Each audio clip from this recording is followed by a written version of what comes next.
Good morning. It's Pop again, Dennis Murray. Today is Popcast 77, and it's called Nature's Wisdom, Part 27.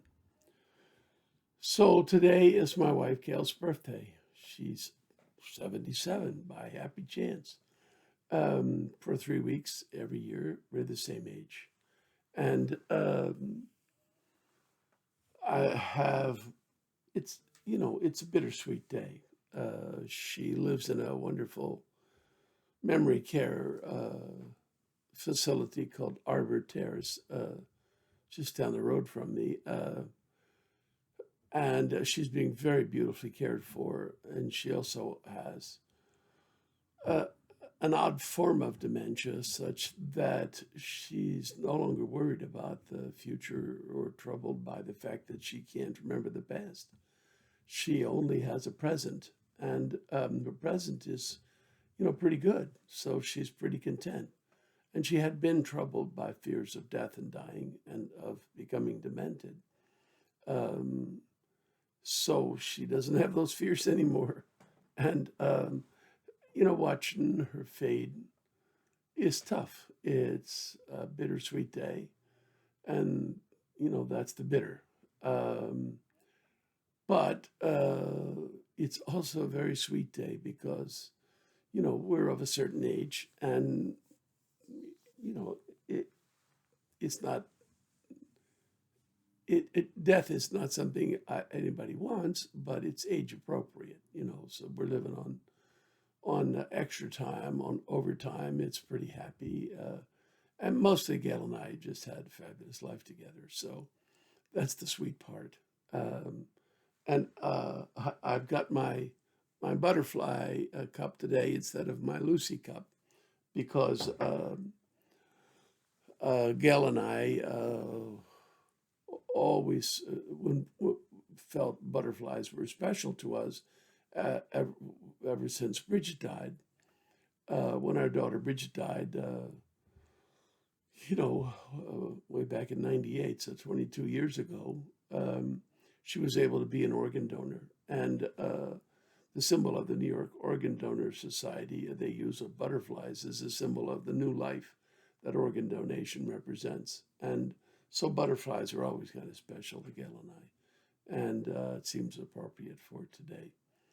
So, okay, so back to work. Now, I want to get to the shadow side, which, essentially deals with the hate part.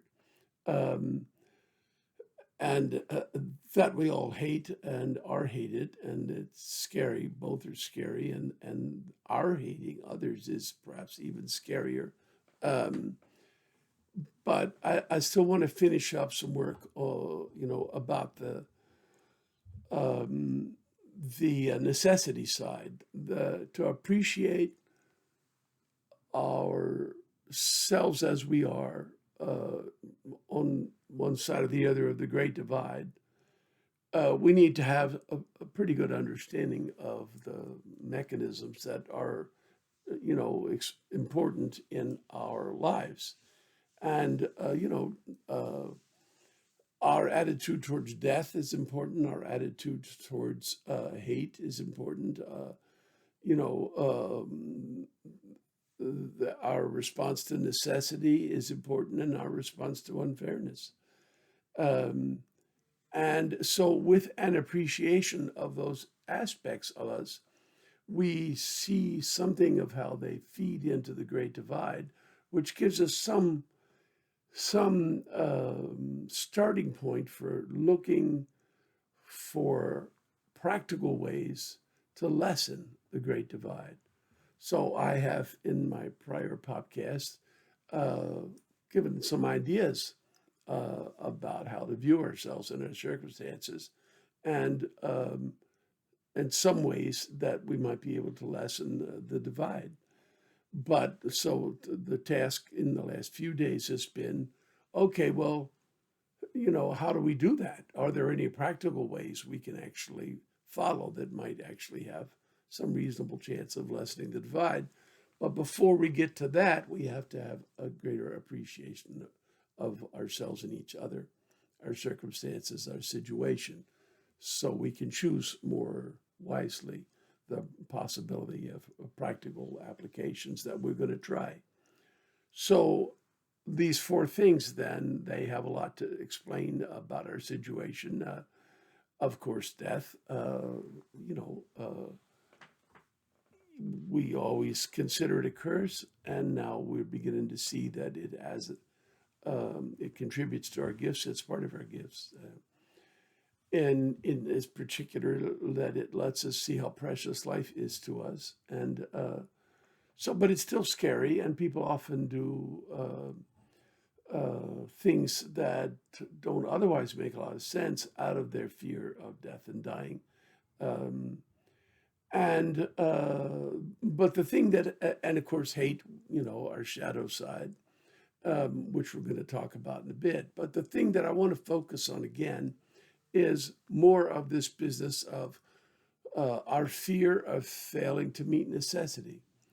And I just don't think that we can overemphasize how big a percentage that plays in the Great Divide, because there are many of us who feel quite differently about it. There are many whose fear of failing to provide is so large in their lives that they take very ungenerous attitudes towards helping others. Not necessarily because they hate or don't like others, but because they're worried about, will they have enough left to take care of their own needs.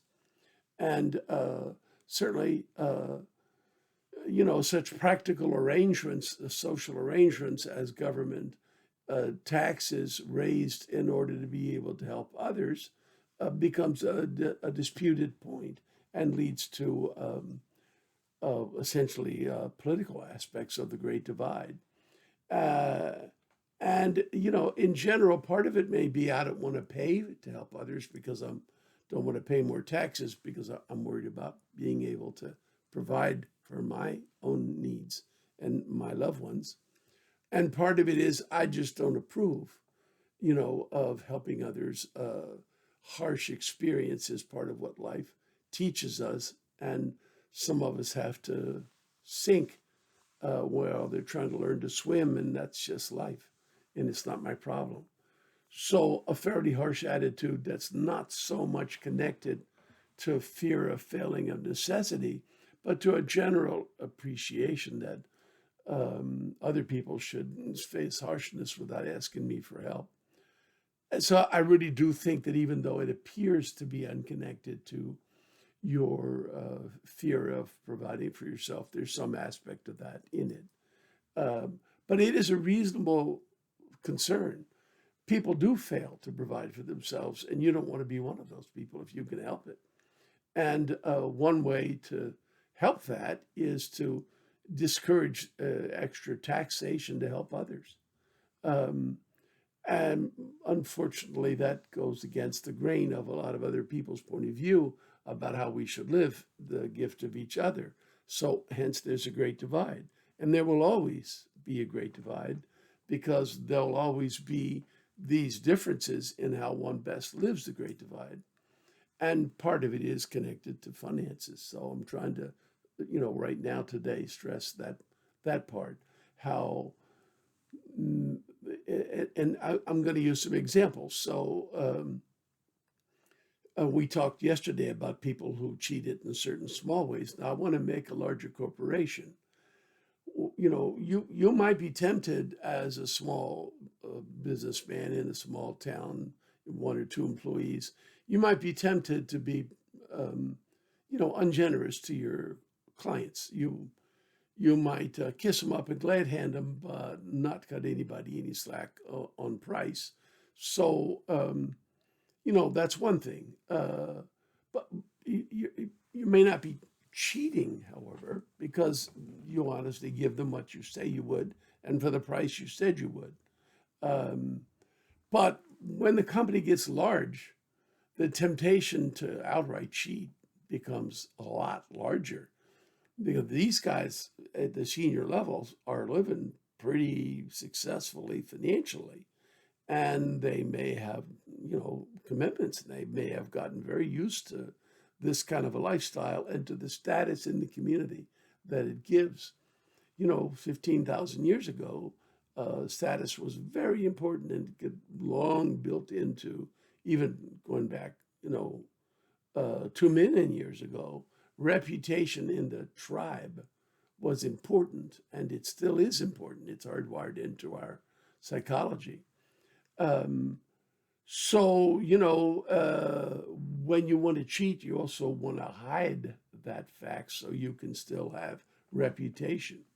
Or you want to have people adopt attitudes that the people you were cheating were fair game. The in general, in the old days, in a tribe, how you treated the people in your tribe was one thing, and how you treated people outside the tribe was quite different. And there was altruism and essentially living the gift of each other in the tribe. But for people outside the tribe, the rules were a lot harsher, a lot less altruistic, a lot less generous. And they were mean-spirited rules a lot. So that hardwiring is still in us. A lot of us still have a pretty narrow definition of who's us and who's them.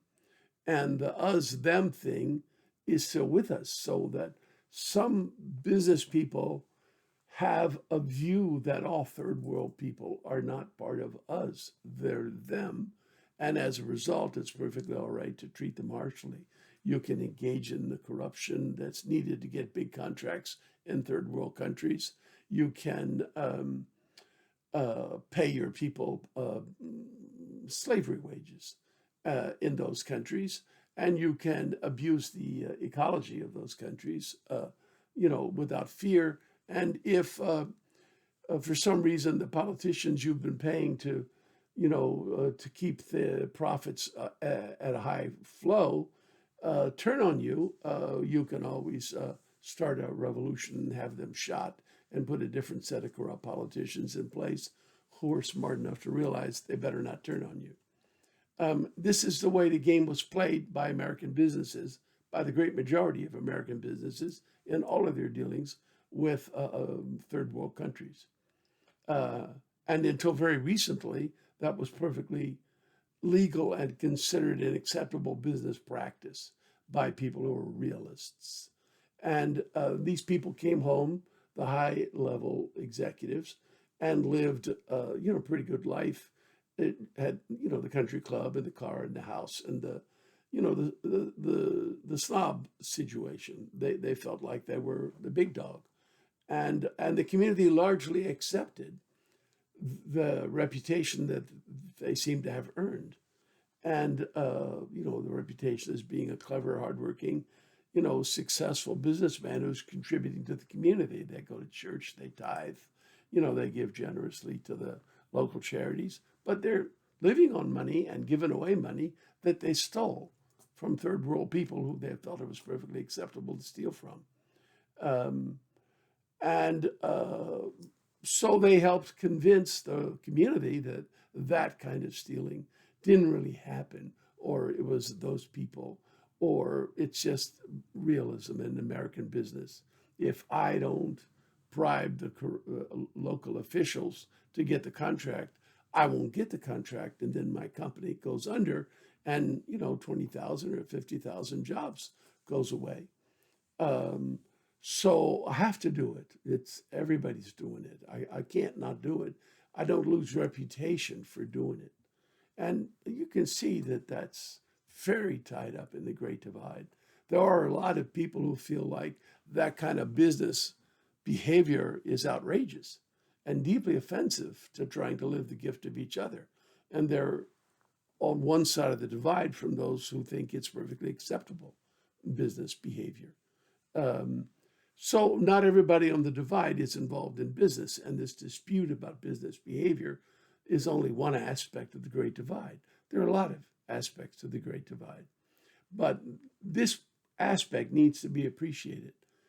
You can honestly feel that because people in third worlds aren't us, that it's okay to treat them harshly, and that you shouldn't lose reputation or shouldn't have any sense of shame for misbehavior on your part by doing that.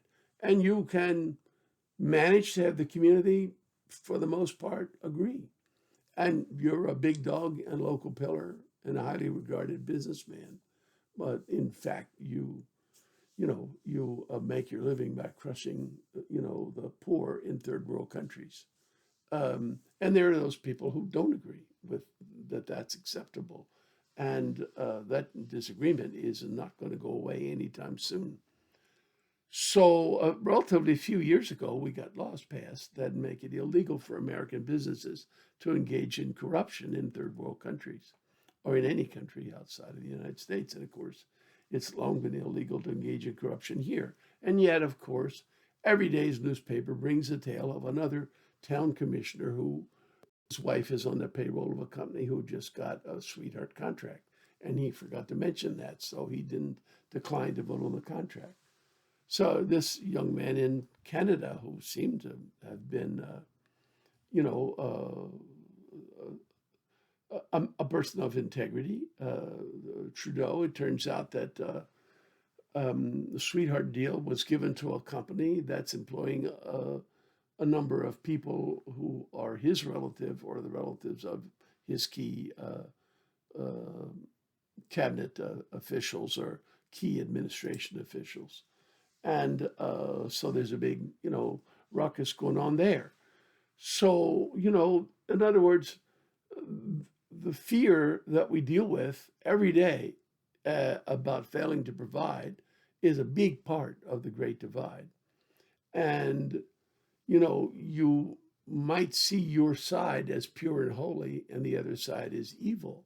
But the fact is, all of us are tempted in a lot of different ways to do this kind of thing on a smaller or larger scale. So, you might be willing to treat to do things that are on a lot smaller scale than the other fellow's doing, but it's a similar kind of thing. Um, uh, and you might, under some circumstances, yourself do things that you would then be ashamed of. And unless and until you felt yourself under the gun facing failure and an opportunity came along to rescue yourself by doing something dishonest and you declined to do that, you don't know for a fact that you will decline should that happen to you. You only learn that by experiencing it. And so, it's probably not a good thing to exaggerate either your own purity or the other guy's evilness.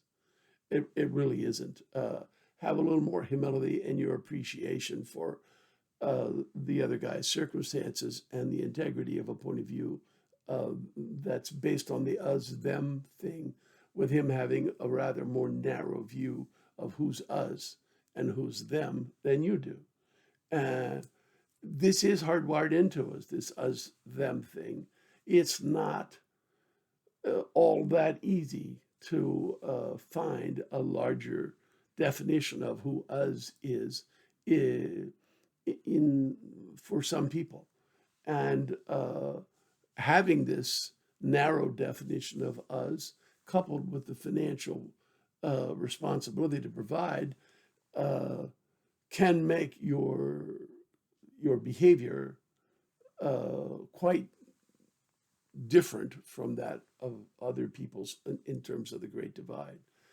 And so, we're going to get to the question after we deal with shadow side of how are we to relate to people, who are engaging in fearful behavior or hateful behavior. And the answer isn't clear except in the case of violence. There is an answer. There is an approach found in the prodigal son story. And we'll deal with that when we get to it. And there there is also an aspect of the difference between love and hope. And you know, I have to say that an awful lot of words are used in connection with this thing about how we should treat each other with this great divide and the difference in how one lives the gift of each other. Words are spoken about loving one another. And um, I will in due time get to talk about that because I personally can't imagine how I can love somebody who I've never met and who lives in Tasmania or South Uzbekistan, and whose life and circumstances are very similar or very different from mine. The key factor being I never met him. I don't know anything about him. I don't know his family. I don't know his friends. I don't know anything at all about his heart, his soul, other than, very general things. So for me, I just can't comfortably say love one another. Um, I don't think that's a message that I want to attempt to convey and encourage you to follow because I personally don't see how I can love people I don't know. I just love the people I do know. Um, but I do think you share hope with one another. And it may be that when Jesus used the phrase love one another, love had a different meaning and it's subtle and not so easy to perceive. I just say it may be. I don't claim to be a biblical scholar or literary scholar. Um, but it just feels to me like the word love in my mind has a connotation that just isn't consistent with how I would encourage, how I feel about people I haven't met, and how I would encourage you to feel about people you haven't met. So, what I'm encouraging myself to do and you to do is to share hope. So, you know, you're born, you have an experience of awe. It gives you a sense of the sacred, it gives you the energy of hope. And then you get a direction for how to live from turning immediately towards each other. So you have the gift of each other, which is a direction for how to live, and you have the energy of hope. So if you want to live the gift of each other, begin by sharing hope. And so to me, I wouldn't say love one another, I would say share hope with one another. And so I want you to keep that in mind when we're talking about the Great Divide and how to lessen it, and especially at this beginning points where we're talking about the reality of fear and how much it influences the which side of the Great Divide you're on, and sort of gives us a keys when we see how reasonable fear is and how easily, because of our biological hardwiring, that we used to live only in small groups until just 15,000 years ago, and our physical biology of our psychology hasn't changed yet, only our cultural psychology has changed, and culture is a frail reed. So, in that context, we have a better appreciation for the Great Divide, and that'll give us some better cues as to how what practical steps we might want to adopt going forward. So tomorrow I'll resume, and I still have some more examples on the business side, but I really will get quickly to the shadow side, talking about slavery and about our treatment of Native Americans and about the cottage industry of hate mongers. Um, that is very deeply connected to the shadow side. Okay, take care. Bye bye. Happy birthday, Gayle.